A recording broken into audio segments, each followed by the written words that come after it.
Hello friend, SP education में आपका हार्दिक स्वागत है। आज की क्लास में हम लोग बात करने वाले हैं EMRS PGT कॉमर्स की बात करने वाले हैं। और जो मैंने आप लोगों की क्लासें शुरू की हुई हैं, अगर हम लोग उसकी बात करते हैं तो ये हम लोगों की क्लास नंबर 5 रहने वाली है। अभी तक हम लोगों ने 4 क्लासों को कर लिया है। अगर आप लोगों ने नहीं देखा है, पिछली क्लासों को अगर नहीं देखा है तो मैंने प्लेलिस्ट बना दी है, आप लोगों को कोई दिक्कत की भी नहीं होगी। और मैंने बहुत सी क्लासें जो हैं वो पहले ही ले रखी हैं, आप लोग अच्छी तरीके से अपने एग्ज़ाम की तैयारी कर सकते हैं। और अपनी जो किताबें हैं, बुक्स हैं, उनको आप लोग अच्छी तरीके से अपना रिवाइज करते रहिए।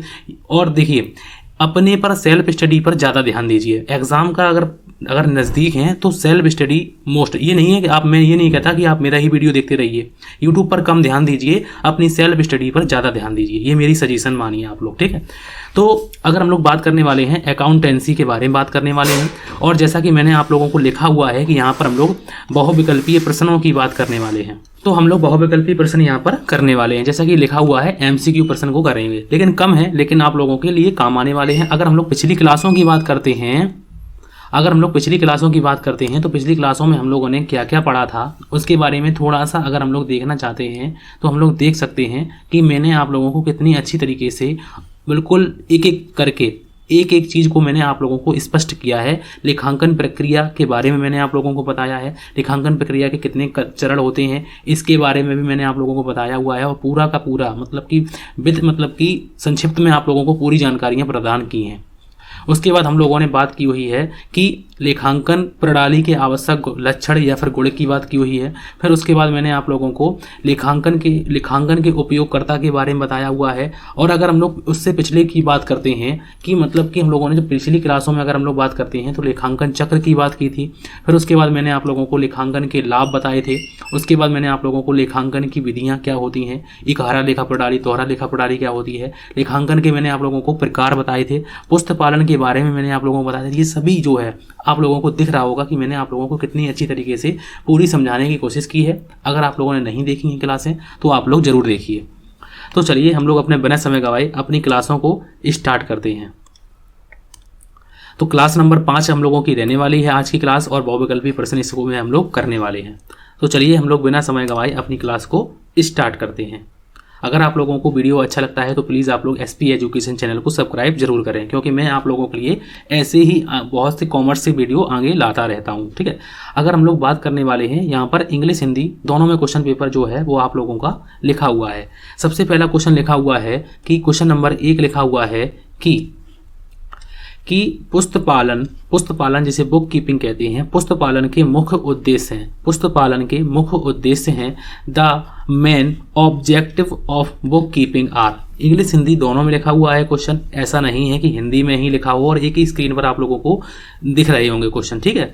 तो पुस्तक पालन के मुख्य उद्देश्य हैं लेन देनों का पूर्ण अभिलेखन करना, व्यवसाय पर वित्तीय प्रभावों का निर्धारण करना, या फिर आंकड़ों का विश्लेषण और निर्वचन करना। तो पुस्तक पालन का जो उद्देश्य पूछा गया है कि इसका मुख्य उद्देश्य क्या है, पुस्तक पालन का अगर मुख्य उद्देश्य पूछा जाता है तो इसका सही आंसर आप लोगों को बताना है। तो इसका जो सही आंसर हो जाएगा कि लेन देनों का पूर्ण अभिलेखन करना, अभिलेखन का मतलब रिकॉर्ड करना, और जो है व्यवसाय पर वित्तीय प्रभावों का निर्धारण करना। ये इसका जो है ये स्टेप नंबर 5 है। तो ये तो होगा नहीं, पुस्तक पालन में तो स्टेप नंबर 5 आता ही नहीं है, क्योंकि ये तो लेखांकन में आता है। तो इसका राइट आंसर क्या हो जाएगा, ए और बी दोनों हो जाएगा। मतलब यहाँ पर हम लोगों ने स्टेप्स की बात की हुई थी, उद्देश्यों की बात की हुई थी। तो पहला है कि लेन देनों का पूर्ण अभिलेखन करना, मतलब कि जो भी ट्रांजैक्शन किए हैं उनकी रिकॉर्डिंग करना, अभिलेखन करना। और यहाँ पर लिखा हुआ है कि व्यवसाय पर वित्तीय प्रभावों का निर्धारण करना। तो as certainty of the financial effect of on the business, मतलब कि यहाँ पर हम लोगों ने डी ऑप्शन हम लोगों का बिल्कुल सही आंसर हो जाएगा।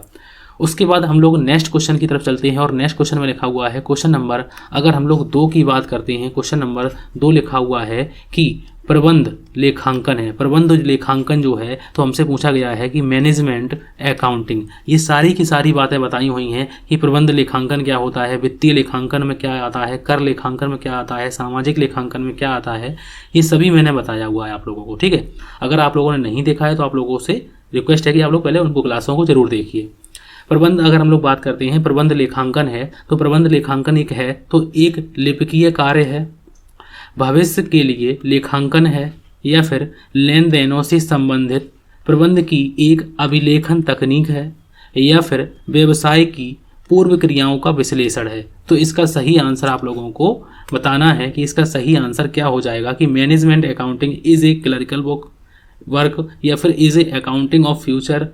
तो इसका सही आंसर आप लोगों को बताना है कि प्रबंध जो लेखांकन है वो है एक लिपिकीय कार्य है, भविष्य के लिए लेखांकन है, लेन देन से संबंधित प्रबंध की एक अभिलेखन तकनीक है, या फिर व्यवसाय की पूर्व क्रियाओं का विश्लेषण है। तो इसका जो सही आंसर है कि लेन देन से संबंधित प्रबंध की एक अभिलेखन तकनीक है। तो इसका सही आंसर क्या हो जाएगा? तो इसका सही आंसर हो जाएगा सी ऑप्शन, बिल्कुल सही आंसर हो जाएगा सी ऑप्शन, बिल्कुल राइट आंसर हो जाएगा। उसके बाद हम लोग नेक्स्ट क्वेश्चन की तरफ चलते हैं और नेक्स्ट क्वेश्चन में लिखा हुआ है क्वेश्चन नंबर, अगर हम लोग 3 की बात करते हैं और क्वेश्चन नंबर 3 में लिखा हुआ है कि लेखांकन के प्रत्यक्ष लाभ हैं जिसमें शामिल नहीं है। लेखांकन के प्रत्यक्ष लाभ हैं जिनमें शामिल नहीं है। तो इनमें क्या शामिल नहीं है? वित्तीय विवरणों का निर्माण करना, तुलनात्मक लाभ देखना, लाभ हानि का निर्धारण करना, या फिर संबंध समूहों को सूचना देना। तो लेखांकन के प्रत्यक्ष लाभ हैं जिनमें शामिल नहीं है। इसका सही आंसर बताना है आप लोगों को कि लेखांकन के प्रत्यक्ष लाभ हैं और जिसमें शामिल नहीं है। तो इसका सही आंसर जो है वो आप लोगों को बताना है कि वो सही आंसर क्या हो जाएगा।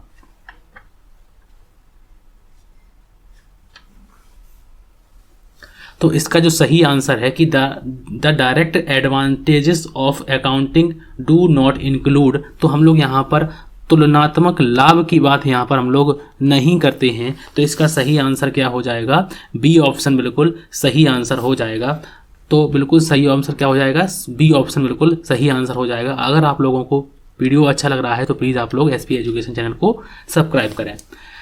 हम लोग नेक्स्ट क्वेश्चन की तरफ चलते हैं और नेक्स्ट क्वेश्चन में लिखा हुआ है क्वेश्चन नंबर, अगर हम लोग 4 की बात करते हैं कि लेखांकन सूचनाओं के उपयोगकर्ताओं में शामिल है।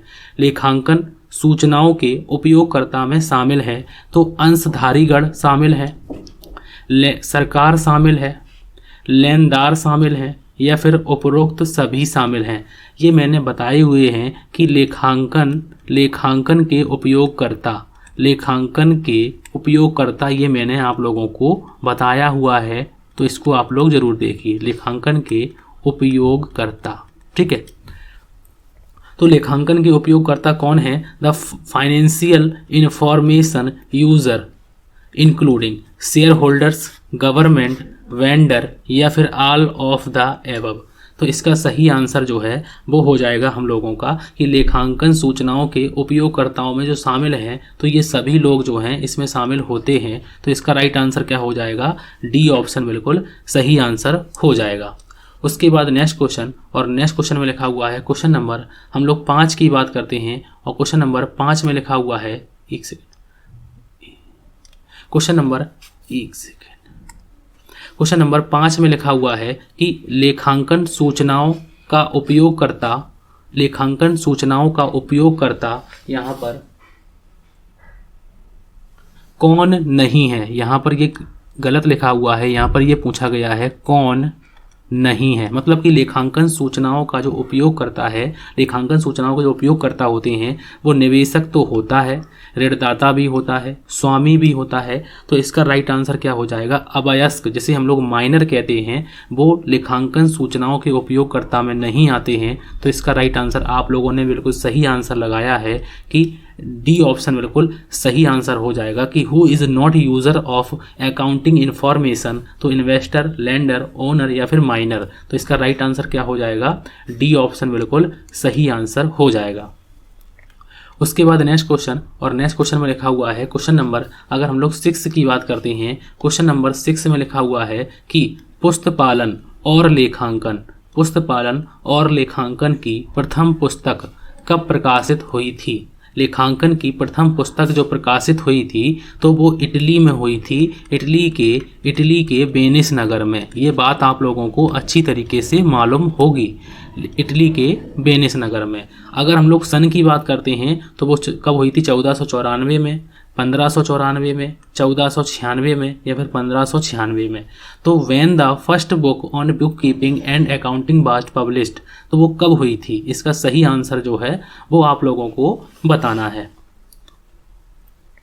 तो इसका जो सही आंसर है वो कब हुई थी? तो इसका सही आंसर है 1494 में। किसने की थी? लूकास पेसियोली साहब ने की थी। वो कहाँ के थे? तो वो इटली के वेनिस नगर के थे। उन्होंने कहाँ की थी? तो वो इटली के वेनिस नगर में की थी। ठीक है, उसके बाद हम लोग आगे बढ़ते हैं। ये सारी बातें मैंने बताई हुई हैं, आप लोग घबराइए नहीं, सारी की सारी बातें, ऐसा कोई बात नहीं है जो मैंने बताई ना हो आप लोगों को।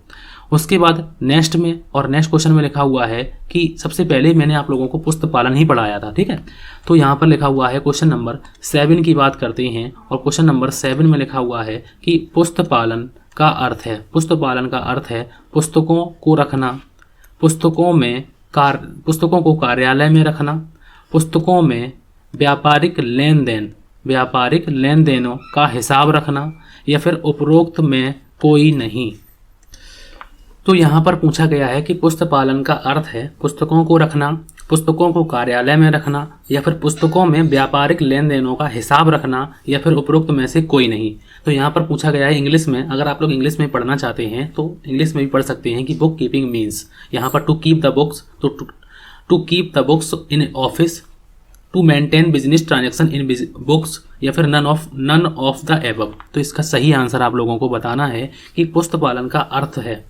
तो पुस्तक पालन का जो अर्थ है वो इसका सही आंसर बिल्कुल आप लोगों ने बिल्कुल सही आंसर लगाया है, सी ऑप्शन हो जाएगा, बिल्कुल राइट आंसर हो जाएगा। पुस्तक पालन का जो अर्थ है कि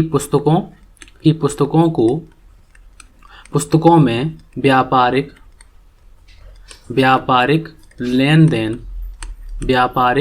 लेन देनों का हिसाब रखना।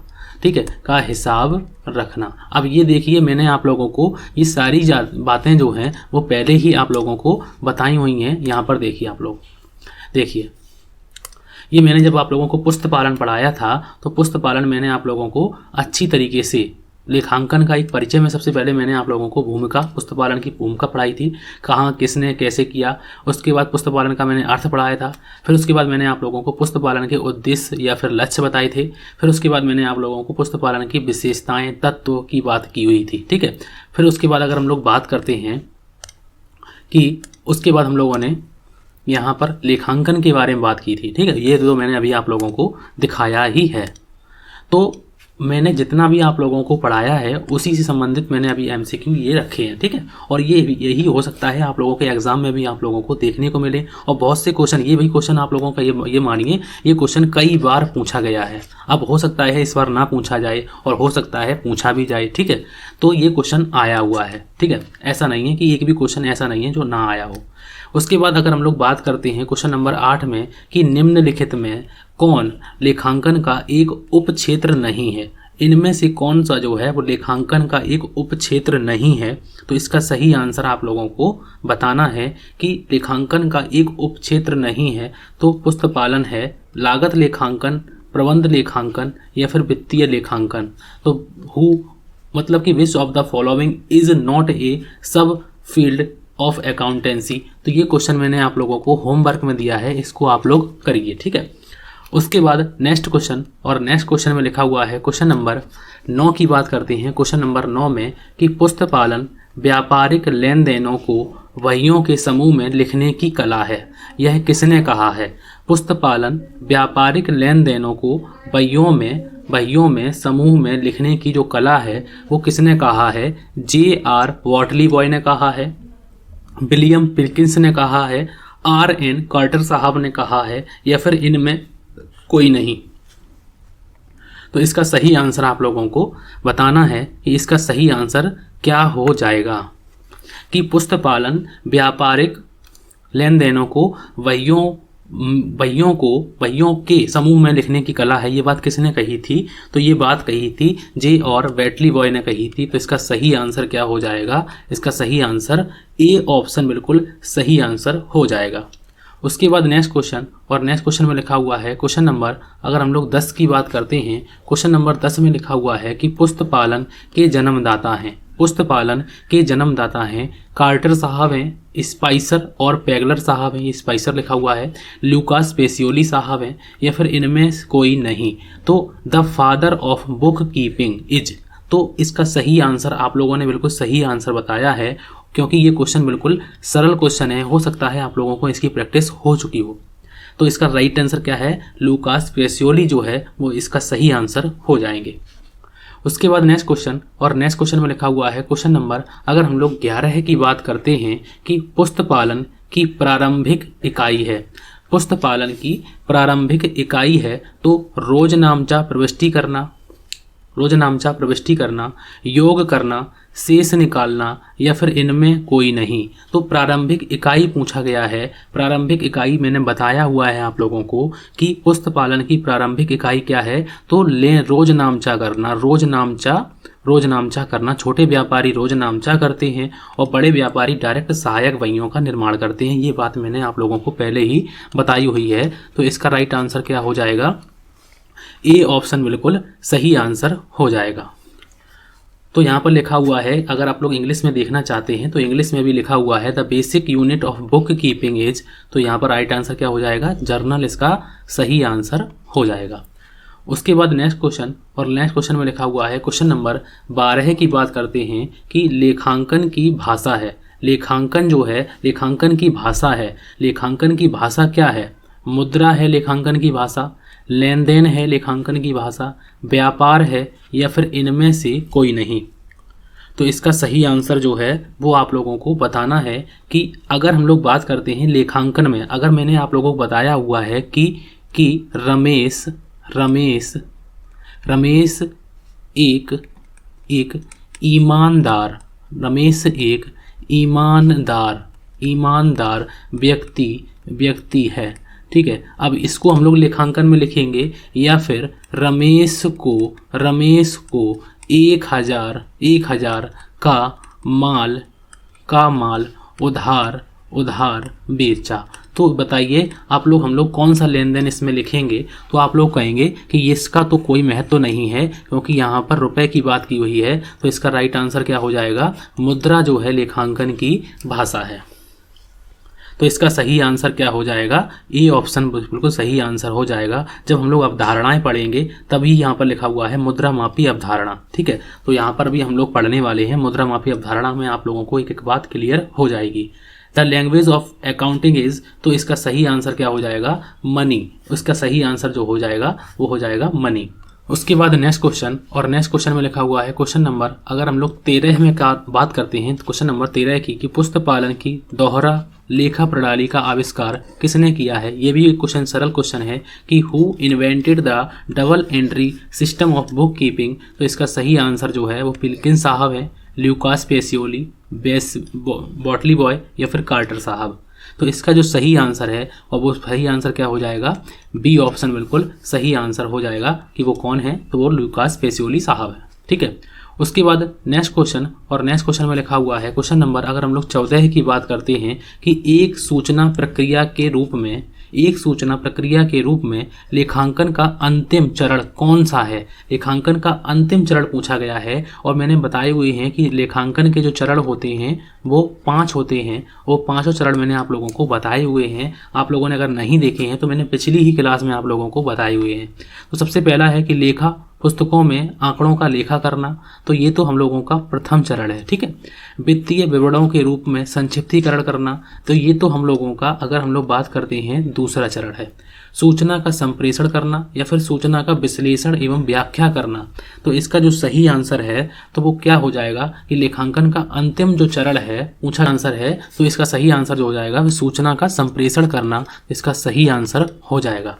और अगर आप लोग याद रखिए कि संप्रेषण आप लोग कर रहे हैं, संप्रेषण कम्युनिकेशन की क्लासें अगर आप लोगों ने नहीं की हुई हैं, मान लो बीकॉम करते हैं या फिर कहीं तैयारी करते हैं, तो संप्रेषण की भी मैं आप लोगों की क्लासें करा रहा हूँ। ये 6 क्लासें आप लोगों की हो चुकी हैं। हम लोग प्रत्येक एग्जाम में, मतलब बी कॉमर्स में जो भी एग्जाम हैं उनको ध्यान में रखते हैं। अब मैं आप लोगों को बहुत ही जल्द बिहार एस्टेट की आप लोगों की क्लासें जो हैं वो MCQ में बहुत ही जल्द लेकर आने वाला हूँ। बहुत ही जल्द जो भी बच्चे बिहार एस्टेट देना चाहते हैं वो आराम से तैयारी कर सकते हैं यहाँ से, ठीक है। तो यहाँ पर लिखा हुआ है फ्री ऑफ कॉस्ट, कोई रुपए की बात यहाँ पर तो हम लोग करते ही नहीं है। तो इसका सही आंसर क्या हो जाएगा, सी ऑप्शन बिल्कुल सही आंसर हो जाएगा। उसके बाद नेक्स्ट क्वेश्चन, और नेक्स्ट क्वेश्चन में लिखा हुआ है क्वेश्चन नंबर, अगर हम लोग 15 की बात करते हैं और क्वेश्चन नंबर 15 में लिखा हुआ है कि जब लेखांकन सूचना को स्पष्ट रूप से प्रस्तुत कर दिया गया हो तो लेखांकन सूचना की कौन सी गुणात्मक विशेषता परिलक्षित होती है। जब मतलब कि लेखांकन सूचना को स्पष्ट रूप से हमने कोई बाहर मतलब कि किसी दूसरे को बता दिया है, प्रस्तुत कर दिया है, तो ये जो विशेषता है वो क्या परिलक्षित करती है, सुबोधता परिलक्षित करती है, या फिर प्रासंगिकता परिलक्षित करती है, या फिर तुलनीयता परिलक्षित करती है, तुलनीयता, या फिर विश्वसनीयता। तो इसका जो सही आंसर है तो वो सही आंसर क्या हो जाएगा। तो इसका जो सही आंसर है कि अगर लेखांकन सूचना को स्पष्ट रूप से प्रस्तुत कर दिया गया हो तो लेखांकन सूचना की कौन सी जो है गुणात्मक विशेषता परिलक्षित होती है, तो यहाँ पर ये पूछा गया है। तो इसका जो सही आंसर है तो वो सही आंसर क्या हो जाएगा, तुलनीयता की बात यहाँ पर हम लोग करने वाले हैं, तुलनीयता, ठीक है, तुलनीयता।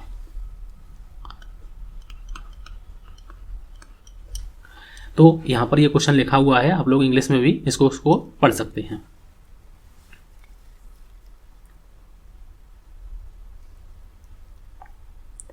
उसके बाद नेक्स्ट क्वेश्चन, और नेक्स्ट क्वेश्चन में लिखा हुआ है क्वेश्चन नंबर, अगर हम लोग 16 की बात करते हैं कि मापने की सामान्य इकाई एवं प्रतिवेदन साधारण रूप प्रोत्साहित करता है। मापने की सामान्य इकाई एवं प्रतिवेदन साधारण रूप प्रोत्साहित करता है। तो मापने की सामान्य इकाई एवं प्रतिवेदन साधारण रूप प्रोत्साहित करता है, तो वो तुलनीयता को प्रोत्साहित करता है, बोधगम्यता को प्रोत्साहित करता है, उपयुक्तता को प्रोत्साहित करता है, या फिर विश्वसनीयता को प्रोत्साहित करता है। तो use of common unit of measurement and common format of reporting promotes. तो इसका सही आंसर आप लोगों को बताना है कि मापने की सामान्य इकाई एवं प्रतिवेदन साधारण रूप प्रोत्साहित करता है। तो इसका जो सही आंसर है वो क्या हो जाएगा, तो वो सही आंसर हो जाएगा तुलनीयता की बात यहाँ पर हम लोग करने वाले हैं। तो ये ऑप्शन बिल्कुल सही आंसर हो जाएगा।